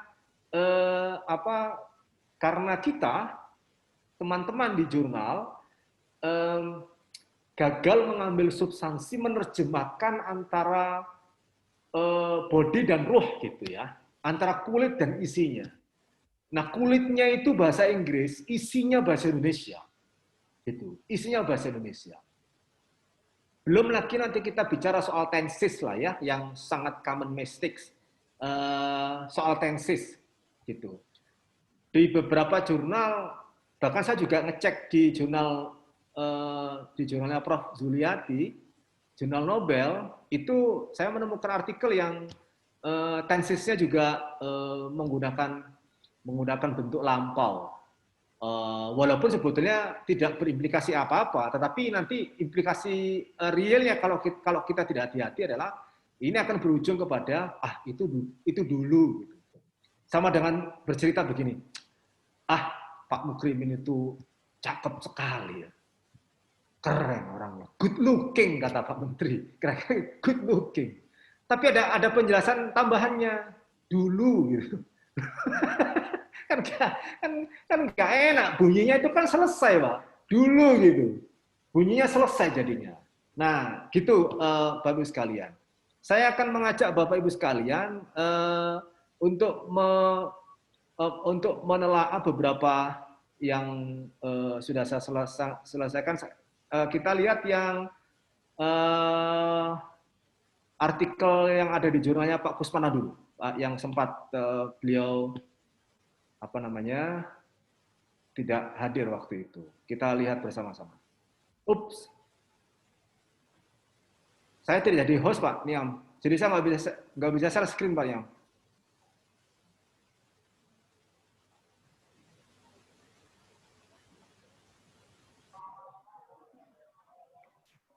Mungkin karena masuknya telat ya.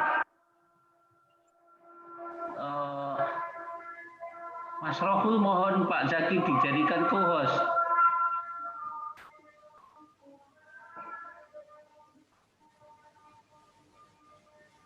Lagi ke masjid kali Pak Rohul ini.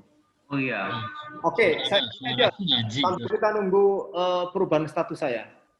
Saya akan masuk ke artikelnya Pak Kusmana ya. Jurnalnya Pak Kusmana ini dari sisi kelengkapan komponen, abstrak segala macam, keren, sudah bagus sekali Pak, sudah bagus Pak. Kemudian state of the art-nya, kedalaman gitu Pak ya, bagus Pak Kusmana. Daftar pustakanya yang diambil di masing-masing artikel itu juga sudah keren. Makasih. Sekeren Pak Kusmana lah pokoknya kira-kira ya. Sekeren Pak Kusmana. Nah, hanya ada catatan saya begini Pak. Catatan saya adalah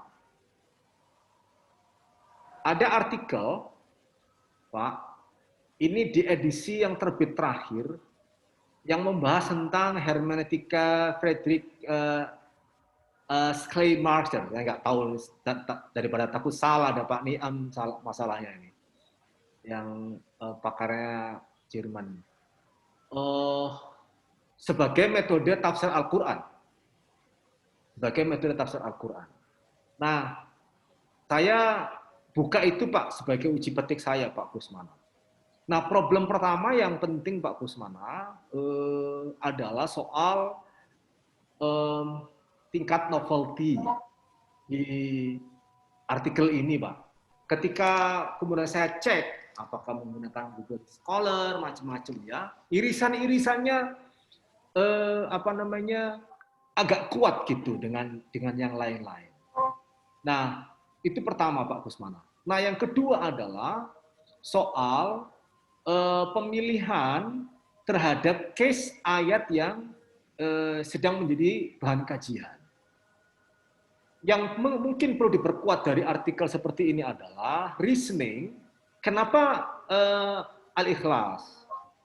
Kenapa ayat tentang ikhlas? Kenapa jilbab? Kenapa sayyarah? Dan kenapa al-huda? Gitu Pak. Supaya kemudian keempat case yang sedang dikaji sebagai bahan untuk menjelaskan penggunaan metode hermeneutik sebagai metode tafsir Al-Quran itu make sense gitu Pak. Nah, artikel ini saya menemukan belum terlalu kuat framing terhadap penggunaan keempat ini, sehingga kemudian orang akan bertanya apa sih reasoningnya dengan mengambil empat itu, kenapa tidak yang lain? Gitu. Kenapa tidak ayat-ayat tentang hukum gitu umpama? Karena bicara tentang penggunaan metode tafsir yang berujung kepada kemungkinan munculnya penafsiran yang berbeda. Kayak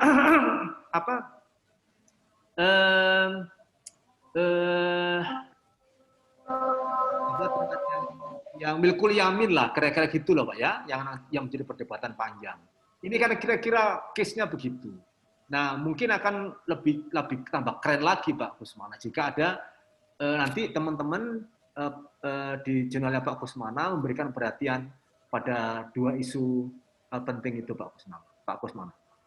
Nah, yang ketiga Pak Kusmana, kalau Bapak buka artikel itu ada inkonsistensi yang kalau tidak hati-hati ini bisa membuyarkan argumen. Saya membaca di mulai abstrak pendahuluan dan juga di simpulan sebetulnya artikel ini ingin membahas tentang hermeneutika Schleiermacher itu dengan membidik pada analisis kebahasaannya. Atau bahasa yang dipakai di jurnal ini adalah interpretasi hermeneutika gramatikal. Jadi fokusnya itu Pak Kusmana. Sayangnya Pak Kusmana adalah di bagian pembahasan masuk Pak hermeneutika psikologis Pak. Jadi seakan-akan kalau saya melihat dari distribusi Pak, ini penting Bapak Ibu sekalian untuk mengukur konsistensi kita lihat distribusi panjang dan penggunaan ruang bagi diskusi yang dilakukan. Nah, fokusnya ini adalah hermeneutika gramatikal, tetapi kemudian di bagian menjelang akhir dari simpulan itu membahas tentang hermeneutika psikologis. Tanpa ada proses untuk melakukan penjelasan untuk menghubungkan bahwa persoalan psikologis itu berpengaruh kepada persoalan interpretasi gramatikal. Bagaimanapun bagaimana seseorang punya kecenderungan penafsiran gramatikal itu juga sangat dipengaruhi oleh suasana batin. Hermeneutika psikologis selalu menjadi penting. Jadi seharusnya Pak Kusmana, bahasa itu kalau mau tambah keren lagi Pak Kusmana, fokus saja pada hermeneutika gramatikal. Nah, kemudian kalau ada tambahan bahasa tentang psikologis, itu argumennya adalah turunan dari gramatikal hermeneutika gramatikal itu tidak harus juga lebih dilihat lagi suasana batin penafsir dan macam-macam. Karena itu kemudian bagi Schleiermacher bahwa hermeneutika gramatikal itu tidak bisa sempurna jika tidak dilihat dari aspek psikologis. Tapi tetap saja Pak, angle-nya itu adalah angle gramatikal. Nah, tetapi di artikel ini seakan-akan terpisah Pak, gramatikal sendiri, psikologi sendiri. Itu satu. Yang kedua adalah bahwa posisi menurunkan bagian diskusi soal hermeneutika psikologis itu tidak diberikan konteks bahwa itu adalah penyempurna dari perspektif hermeneutika gramatikal. Kira-kira gitu, Pak. Hanya menjelaskan saja, Pak, ketika masuk ke bagian hermeneutika psikologis, saya lupa halaman berapa, Pak, ya, karena harusnya minggu lalu. Mengatakan begini, Pak, selain hermeneutika gramatikal, aspek penting lain yang ditekankan Schleiermacher adalah aspek psikis pengarang teks. Dalam hal ini psikologi, hermeneutika psikologi. Jadi seakan-akan itu dua hal yang berbeda. Padahal harusnya kemudian tetap aja angle-nya itu hermeneutika gramatikal. Oh, itu tambah keren lagi, Pak. Sehingga kemudian kita konsisten. Mulai dari awal dibuka di pendahuluan sampai di bagian kesimpulan. Itu kita selalu artikel ini ngomongin soal hermeneutika gramatikal. Kalaulah kemudian ada pembahasan tentang hermeneutika psikologis, itu posisinya adalah untuk menjadi jaring pengaman, penguat terhadap hermeneutika gramatikal. Itu tambah keren. Itu Pak catatan saya. Lebih-lebih lagi Pak Kusmana, di bagian kesimpulan kalau Bapak lihat artikel itu, ini kesimpulan bikin ambiar, Pak. Kenapa? Karena di kesimpulan itu menempatkan posisi hermeneutika gramatikal dengan hermeneutika psikologis itu setara gitu. Kita lihat ya, saya baca ya. Hermeneutika sebentar, saya mau cek. Oh belum, saya belum ke-host, nggak bisa. Jadi kesimpulan berbeda begini. Hermeneutika gramatikal dan psikologis merupakan salah satu metode pemahaman teks yang ditawarkan oleh Schleiermacher. Padahal di awal itu dijelaskan yang dibidik dari hermeneutika dia ini adalah hermeneutika gramatikal. Kenapa kesimpulannya itu memunculkan hermeneutika gramatikal dan hermeneutika psikologis? Substansinya boleh ya, tetapi cara menarasikannya, Pak, supaya kelihatan konsisten. Kita nggak ngomongin nyaleng, kita ngomongin gramatikal. Perkara kemudian ada hermeneutika psikologis, itu modelnya adalah top up terhadap hermeneutika gramatikal. Itu baru keren. Jadi dari awal sampai kesimpulan itu excellent. Tetapi karena satu subheading sebelum kesimpulan ngomongin soal hermeneutika psikologis tanpa ada pemberian konteks sebagai top up, gitu Pak ya. Lalu kemudian ditutup lagi di bagian kesimpulan dengan menempatkan hermeneutika gramatikal dan psikologi itu pada posisi setara. Oh, kalau begitu ini ada dua dong. Fokusnya nggak lagi satu soal hermeneutika gramatikal. Berarti ini ada dua hermeneutika yang mau dipakai. Gitu Pak, catatan saya Pak Kusmana. Mohon izin Pak Kusmana, begitu catatannya kira-kira. Untuk artikel Pak Kusmana. Lainnya keren Pak. Ada yang ingin disampaikan Pak Kusmana? Makasih masukannya. Saya kira saya dalam posisi hanya menerima saja, jadi no comment. Makasih Pak Zaki. Ya.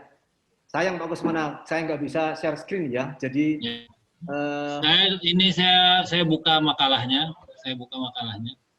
Tadi ikut ya, diikuti ya. Oke. Ya, saya ikuti. Ya, gitu untuk jurnal Quran and Hadis Studies. Berikutnya psikologi. Udah bisa Prof untuk share screen. Bisa ya? Bisa Prof. Alhamdulillah Pak Rahul. Saya sekarang akan. Terima kasih Bos Rahul. Iya. Punten habis makan. Keren Pak Rahul. Bentar. Saya buka dulu.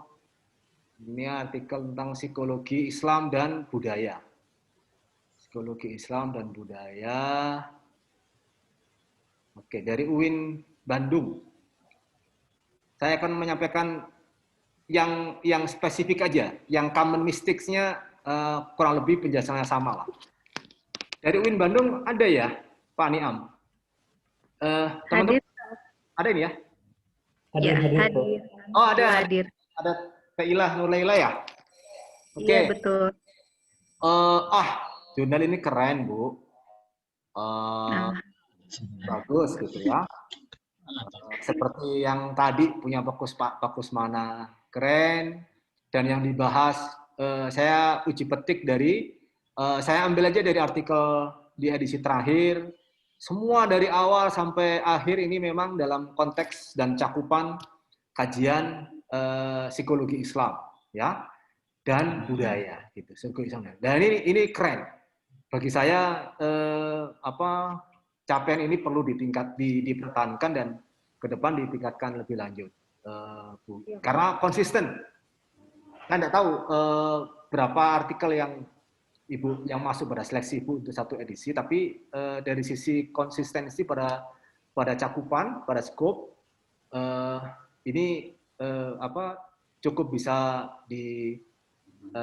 dibanggakan lah ya Bu ya, sebagai jurnal multidisipliner antara Islam dan budaya. Nah, hanya begini.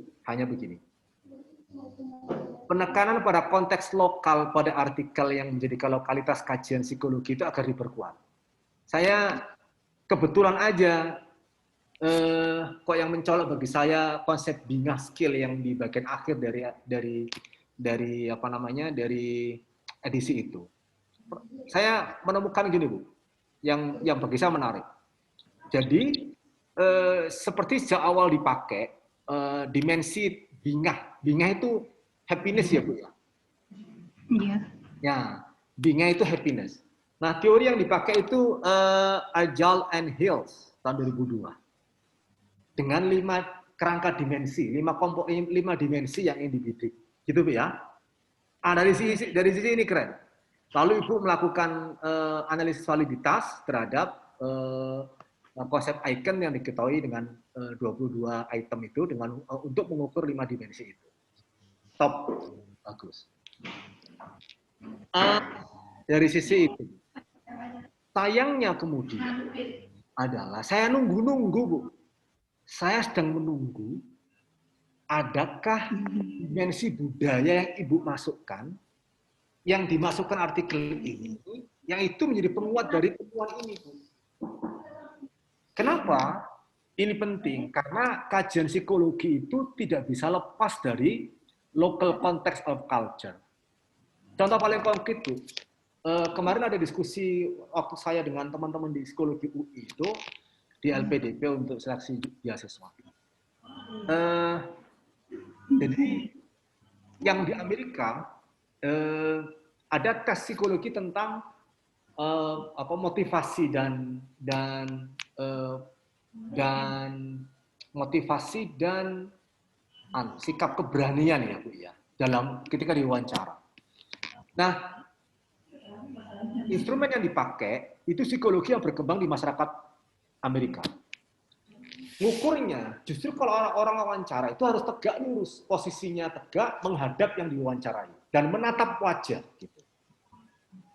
Nah, instrumen itu dipakai untuk menguji menguji kapasitas psikologi calon peserta yang berasal dari kalangan pesantren. Nah, di kalangan pesantren, karena diwawancarai, Bu, dia nggak menatap mata orang yang mewawancarai, dia nunduk, gitu. Dia nunduk. Nah, kemudian akademik satu mengatakan tidak. Ini pertanda bahwa dia nggak punya kemandirian, nggak punya keberanian, nggak punya. Nah, kemudian diskusilah panjang. Jadi instrumen yang dikembangkan di Amerika tidak bisa copy and paste untuk konteks budaya yang berbeda. Karena di pesantren itu kan nggak mungkin, Bu, namanya santri melihat orang dewasa, gurunya itu dengan tatapan setara. Pasti menunduk, nggak mungkin tidak. Artinya apa? Ada komponen budaya yang harus dijelaskan.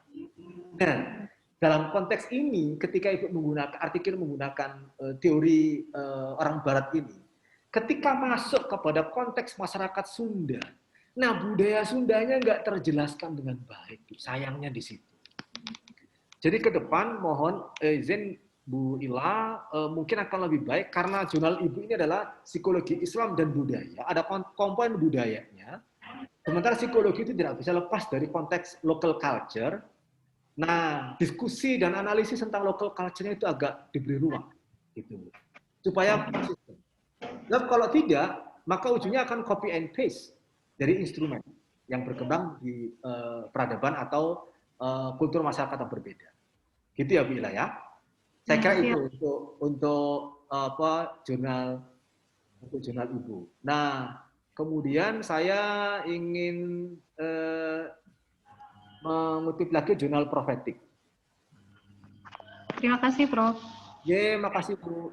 Prophetic. Saya ingin share screen jurnal Prophetic.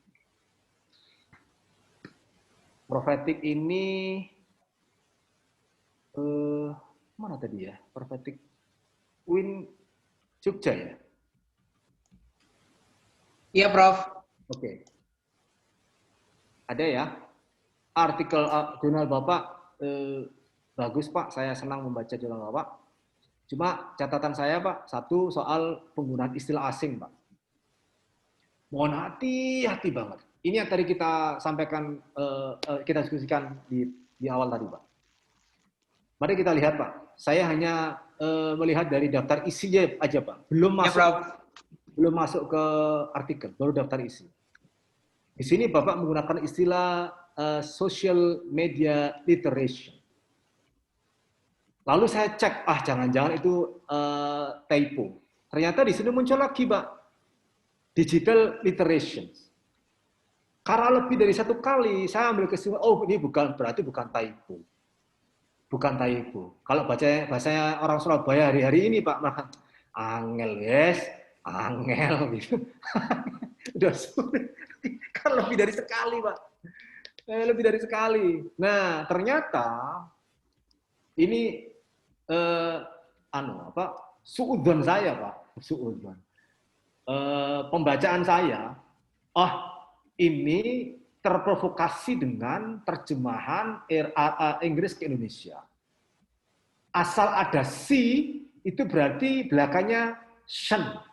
Organisasi, organization.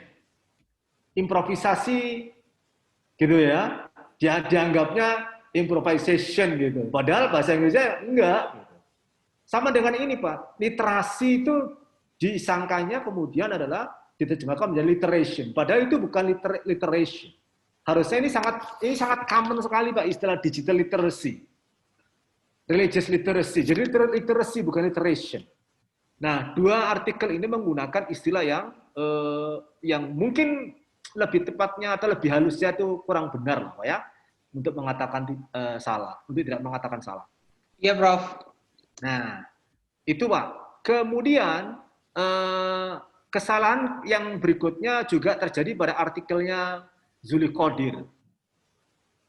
Nah, nanti saya akan tunjukkan kesalahannya, Pak. Kita lihat, Pak.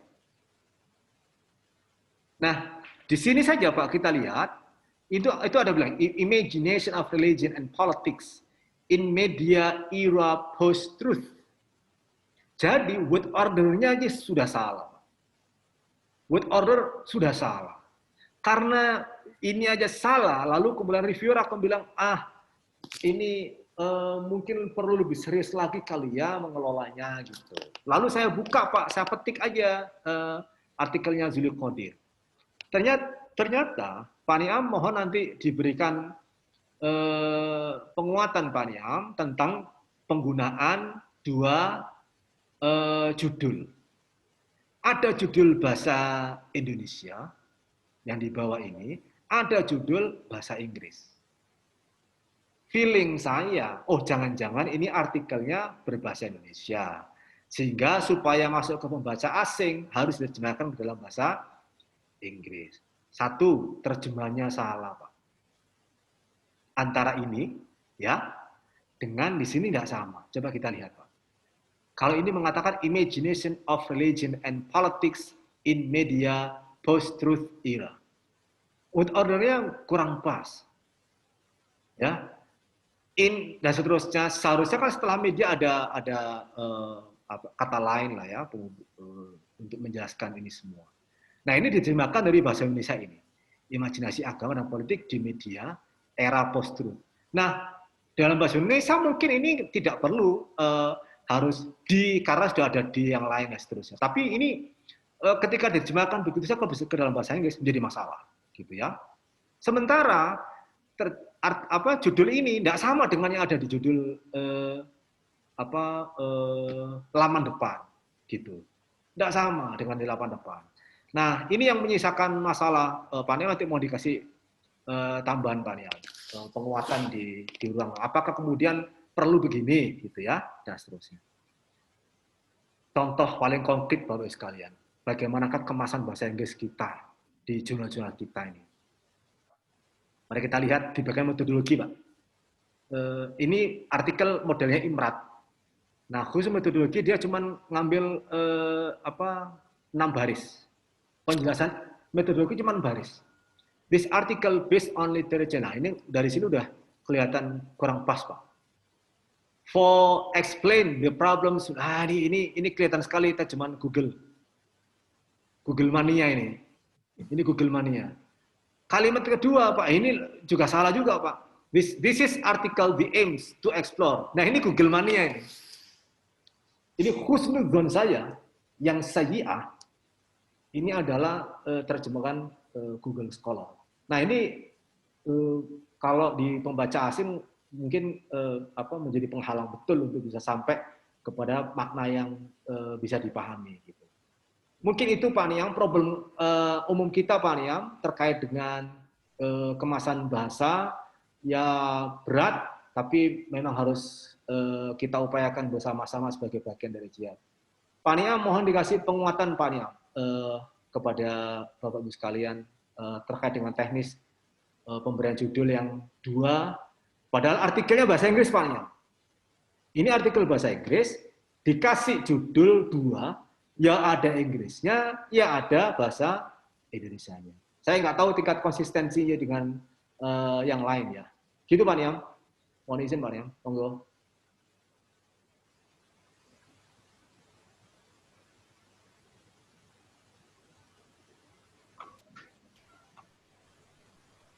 Baik, terima kasih Pak Zaki.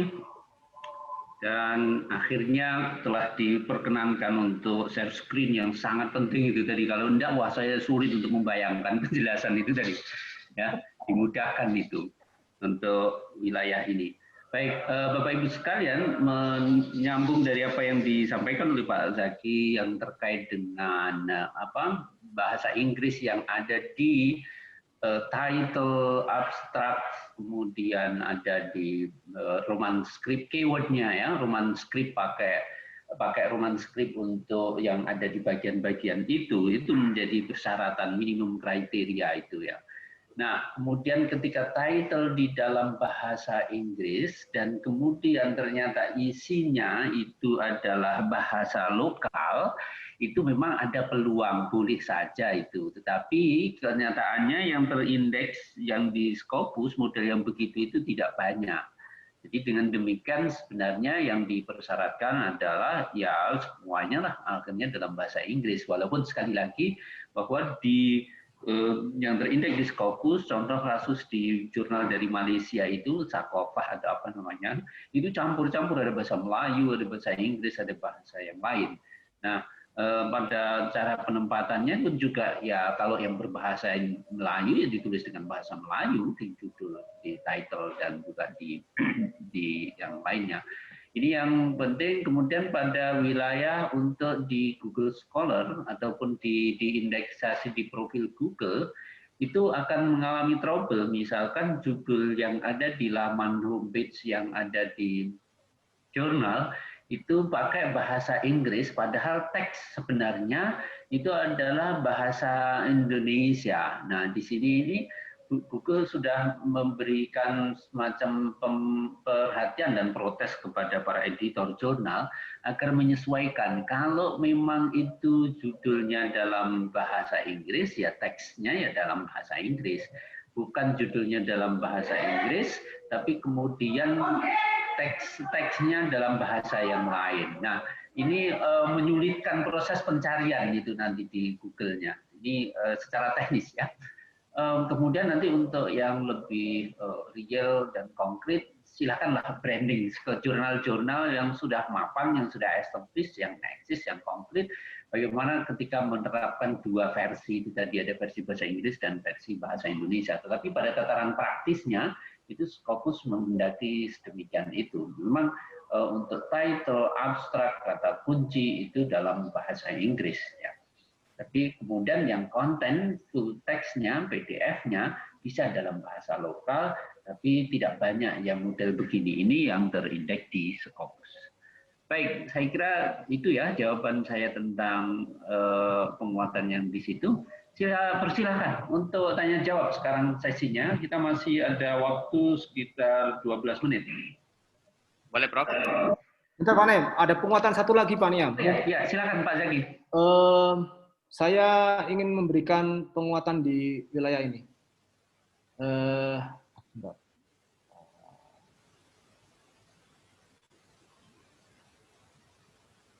Share screen. Terakhir di slide yang sebetulnya kita sudah diskusikan minggu lalu, Pak Niam, yang terakhir. Karena saya masih menemukan di beberapa jurnal teman-teman. Saya fokus ke abstrak, Pak. Mohon izin. Abstrak. Jadi apa sih yang harus ada di abstrak? Ini mohon Bapak sekalian diperhatikan betul supaya nanti kalau mengekspan kata, umpama nih abstrak sudah dibikin cuma 75. Yang diinginkan adalah 150 gitu. Nah, mengekspannya itu Bapak sekalian adalah jangan pernah lupa untuk fokus kepada 5 komponen ini yang ada di abstrak gitu. Kalau nanti umpama yang ada teksnya itu 200, yang diinginkan 100, sama cara motongnya itu jangan sampai keluar dari 5 komponen ini. 5 komponen ini harus ada di abstrak gitu. Supaya kemudian seperti yang kemarin-kemarin ada 150 kata, itu hampir 90, Pak. Introduction semua isinya, Pak. Intro aja semua 90 kata, padahal cuma 150 gitu. Artinya yang lain-lain itu akhirnya kecil-kecil, bahkan ada sebagian isu dari 5 ini yang tidak muncul. Argumen tidak muncul, Pak.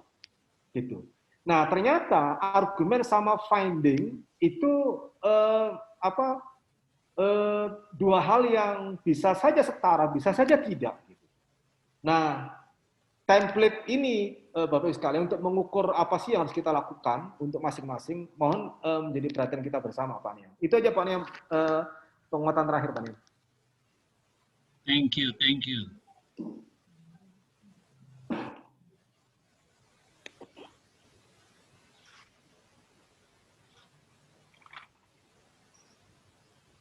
Pak Niam, monggo Pak Niam. Masih saya mute tadi ya. Mohon maaf. Oke, sesi selanjutnya adalah untuk tanya jawab. Saya persilahkan. Boleh, Prof. Ya, Pak Mukrimin. Terima kasih. Ini pertama karena ini sebetulnya dengan model short course ini banyak hal-hal yang sangat teknis yang mestinya kami sebetulnya bisa dalami, tapi karena ini virtual jadi apa namanya, jadi mungkin usul ke pihak Diktis. Pak Iwan, ayo monitoring, Pak Iwan. Monitor, Pak. Mohon izin Pak Iwan, kalau misalnya bisa ada follow up dari short course kita ini, paling tidak, misalnya kami di Jurnal Alulum Gorontalo mungkin bisa di apa namanya follow up-nya itu model mentoring, misalnya kami minta kita minta Pak JIS atau Pak Musaki dengan Pak Niam untuk misalnya perbaikan-perbaikan setelah short course ini kita minta dan difasilitasi oleh Diktis supaya sebelum submission itu catatan-catatan tadi yang diberikan oleh Pak Nia maupun Pak Musaki itu paling tidak sebelum submisi ke Scopus misalnya itu ada perbaikan yang ini, yang apa namanya, yang betul-betul kira-kira tidak mengulangi kesalahan yang sudah submisi tapi di embargo misalnya seperti kasus tadi belajar dari yang jurnal yang disebutkan oleh Pak Niam tadi yang di Malang itu. Yang kedua, ini pertanyaan untuk ke Pak Zaki dengan Pak Niam. Kira-kira dari list tadi yang mesti diisi di pre-submission-nya Scopus itu, apakah mau memakai sistem seperti ya misalnya akreditasi Sinta atau akreditasi dulu, misalnya berapa persen vote per item itu, atau bagaimana pengalaman dari JIS?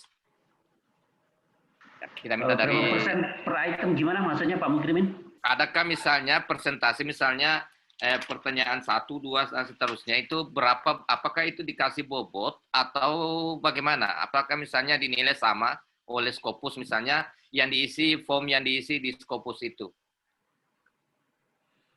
Ya, terima kasih. Baik, jadi untuk penilaian dari sisi bobotnya ada, tentunya ada bobotnya berbeda-beda ya masing-masing itu. Kalau di informasi kita di awal itu kan untuk wilayah yang berkaitan dengan journal policy, yang berkaitan dengan citedness, kemudian regularity, dan lain-lain. Itu ada prosentasenya kan ya.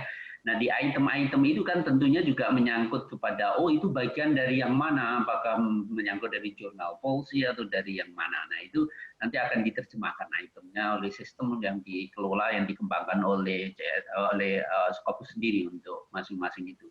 Jadi hasilnya kalau kita isi semua nanti itu akan kelihatan gitu ya, rekomendasinya seperti apa itu nanti akan ada kalau dilakukan uji coba untuk yang ada di situ. Baik, jadi intinya itu yang berkaitan dengan pertanyaan teknis di bagaimana cara persentase atau nilai-nilai pada item yang tadi form pelatihan. Ada lagi yang lain? Mohon maaf untuk Justisia Islamika Justisia atau Justisia Islamika. Ada yang mewakili di sini? Itu dari IAIN Ponorogo, ada yang mewakili Justisia Islamika. Oh ada ya, oh ya. Jadi kita kirim ada saja Pak, ya. ada Pak. Maaf Pak. Iya Pak. Kita kirim saja di grup hasil reviewnya karena waktu yang mepet ini tidak memungkinkan ya. Tapi secara umum sudah bagus dari tampilannya. Cuman kelemahan yang paling menonjol itu adalah citasinya, masih hanya 2 citasinya di Scopus. Yang lain-lain keren itu tampilan ataupun dari sisi manajemen OJS-nya. Diversitas dari editors dan reviewers itu juga sudah ditunjukkan dengan baik. Oke, yang lain ada pertanyaan? Ini pertemuan terakhir loh ya.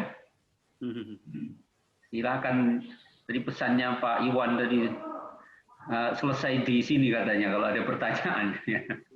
Kalau follow up tidak tahu, Pak Iwan mungkin memberi jawaban tentang follow up itu nanti kira-kira seperti apa. Memang harus ada kontrol ya dari apa yang telah kita lakukan itu.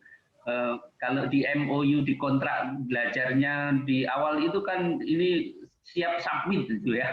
Nah, apakah sampai pada posisi itu kan tidak kayaknya kan tidak mungkin kalau langsung submit itu karena masih banyak PR, ada perbaikan-perbaikan baik. Submit setelah ada program lain. Ya, Ya. Pak Kusmana mengusulkan begitu. Pak Iwan mungkin ada. Baik.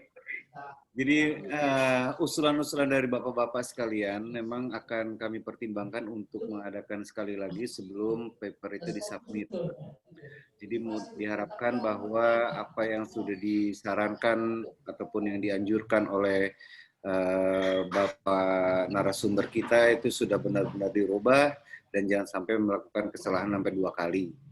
Oke Pak, baik. Nanti akan saya sampaikan itu ke atasan saya, Pak Kasubdit, sehingga nanti akan ada pertemuan lagi, sekali lagi mungkin Pak ya, sebelum paper itu disubmit. Baik Pak. Baik, terima kasih. Nampaknya Justisia Islamika mau bertanya sesuatu atau gimana itu tadi? Bu Ima? Iya Bapak, kita mau bertanya. Mohon maaf Bapak, saya pindah tempat rumiin guys, soalnya ini ada di dalam ruangan. Sekedap ya Bapak. Silakan, silakan.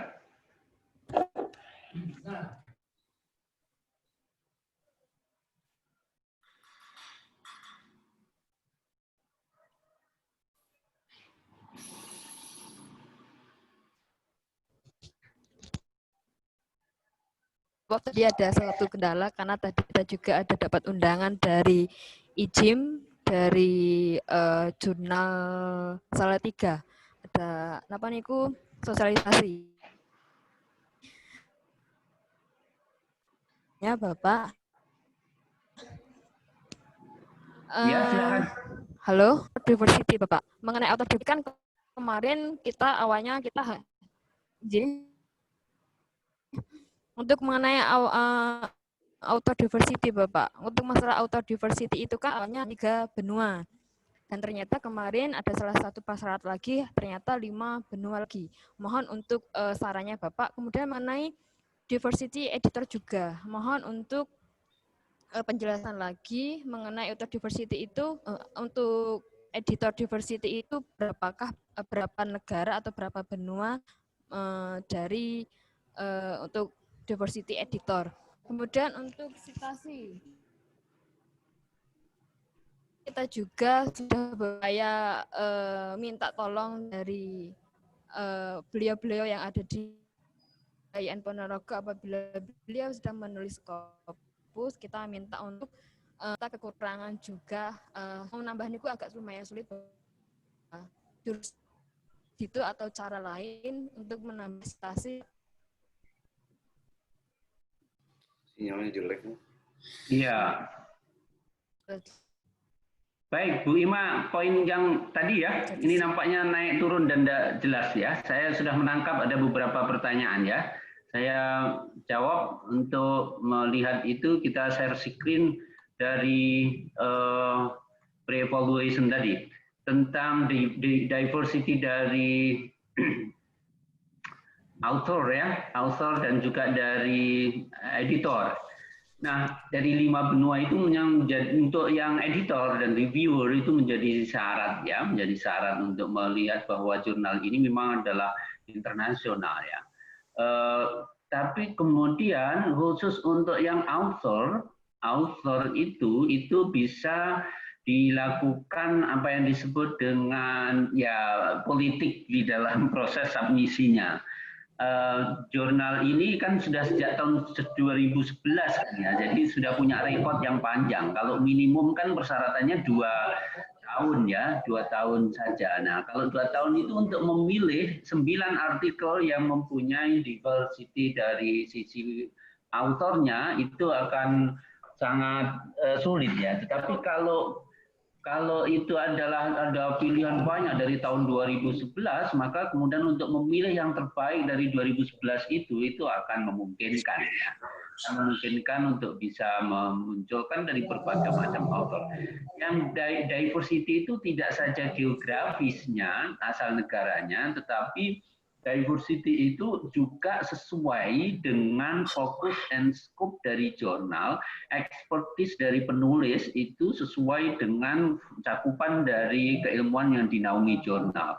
Begitu juga dari yang editor itu juga menyesuaikan itu diversity-nya juga according to client, journal, aim, and scope itu ya, sesuai dengan itu poinnya. Tapi untuk yang editor, reviewers itu memang dari 5 benua itu yang menjadi persyaratan. Saya kira itu untuk jawaban. Meningkatkan citasi silakan, bagaimana caranya agar tersitasi mereka yang menulis di jurnal terindeks di Scopus untuk melakukan perujukan kepada jurnal yang Ibu pimpin itu. Itu merupakan cara praktisnya. Saya kira demikian ya, karena ini sudah jam 3. Oleh karena itu kita kembalikan lagi kepada pimpinan yang di Diktis. Apakah ada kata penutup? Pak Masrus, apa bergabung di sini? Apa enggak? Nggak ada, Pak. Oh, kalau enggak ada, kita kembalikan ke Pak Kasih Publikasi, Pak Iwan, untuk bisa memberikan kata penutup untuk sesi shortcast kita yang akhirnya kita sampai pada di ujung. Dari saya, mohon maaf bila kekurangan. Terima kasih. Assalamualaikum warahmatullahi wabarakatuh. Baik, terima kasih Pak Khairul Niam. Ini merupakan hari terakhir ataupun sesi terakhir daripada short course kita pada sore hari ini. Dan kami juga mengucapkan banyak terima kasih kepada Pak Muzaki dan Pak Khairul Niam atas segala bimbingan dan arahan terhadap penulisan jurnal ini, sehingga nanti mudah-mudahan pada akhirnya bisa disubmit ke Scopus. Baik, Bapak Ibu sekalian, para peserta short course yang berbahagia, saya rasa ini merupakan pertemuan kita yang terakhir dan nanti kita akan bertemu kembali pada hari Jumat sebagai acara penutupan, dan saya juga tidak lupa nanti akan menyampaikan permohonan kepada Kasubdit saya bahwa dimohon untuk bisa, kalau memang memungkinkan, kami akan mengadakan sekali lagi pertemuan sebelum paper-paper Bapak itu untuk disubmit ke Scopus. Baik, Bapak Ibu sekalian, terima kasih atas segala perhatiannya. Kami mohon maaf jika terdapat kesalahan. Wabillahi taufiq wal hidayah. Wassalamualaikum warahmatullahi wabarakatuh. Waalaikumsalam warahmatullahi wabarakatuh. Terima kasih.